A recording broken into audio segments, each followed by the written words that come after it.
যে কোনো সম্পর্ককে প্রাণবন্ত রাখার জন্য একটা ছোট্ট টিপস আমি আজকে শেয়ার করব।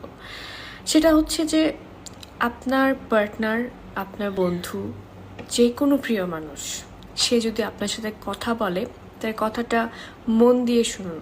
সে কি বলছে, কি বলতে চাচ্ছে। সে যদি আপনার সাথে তার কোনো প্ল্যান শেয়ার করে, তার কোনো এক্সপিরিয়েন্স শেয়ার করে, তার ভালো লাগা, খারাপ লাগা, এই যে শেয়ারটা করছে, সেই শেয়ারিংটা যখন সে করবে তখন সেটা গুরুত্ব দিয়ে শোনার চেষ্টা করুন।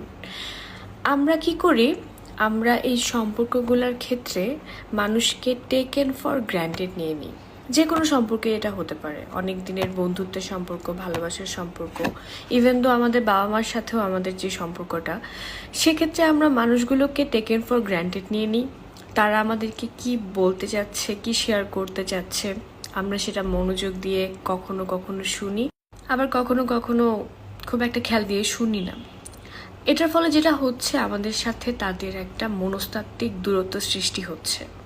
আপনি হয়তো খেয়ালও করতে পারছেন না যে বন্ধুটা বা যে ভালোবাসার মানুষটা আপনার সাথে আগে ঘন্টার পর ঘন্টা কথা বলে কমফোর্ট ফিল করতো, সেই মানুষটা হুট করে দেখবেন আর আপনার সাথে ঠিক করে সব কিছু শেয়ার করছে না। কারণ সে খেয়াল করছে যে আপনি তার কথা মন দিয়ে শুনেন না। প্রতিদিন যখনই সময় হবে, যখনই কেউ আপনার সাথে গল্প করতে চাবে, কথা বলতে চাবে, সেই সময়টুকু শুধুমাত্র তাকে দেওয়ার চেষ্টা করুন। নিজের বাবা মার ক্ষেত্রেও হতে পারে এটা, ভাই বোনের ক্ষেত্রেও হতে পারে, হাজব্যান্ড ওয়াইফের ক্ষেত্রে তো এটা মাস্ট বি, এটা অবশ্যই করতে হবে। সম্পর্ককে কখনোই পুরনো হতে দেওয়া যাবে না, সেটাকে সজীব রাখতে হবে, সেটার জন্য চেষ্টা করতে হবে দুই পক্ষ থেকে। জ্ঞান দিচ্ছি টাইপের কথা মনে হলেও না, এটাই আসলে বাস্তব সত্য। আর সম্পর্ক কখনো এক পক্ষ থেকে টিকিয়ে রাখা সম্ভব হয় না যদি দুই পক্ষের সমান এফোর্ট না থাকে।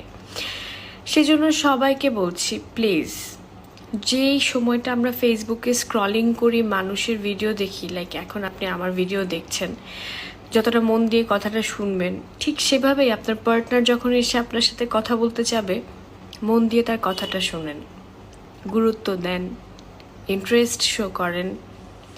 আপনি যেভাবে তাকে বললে সে যেরকম আপনার কথায় গুরুত্ব দেয়, ইন্টারেস্ট শো করে, যদি সে করে থাকে, না করলে আপনাদের দুই পক্ষেরই এটা করতে হবে। সো এভাবে একটা সম্পর্ককে সুন্দরভাবে টিকিয়ে রাখার জন্য চেষ্টা করতে হবে।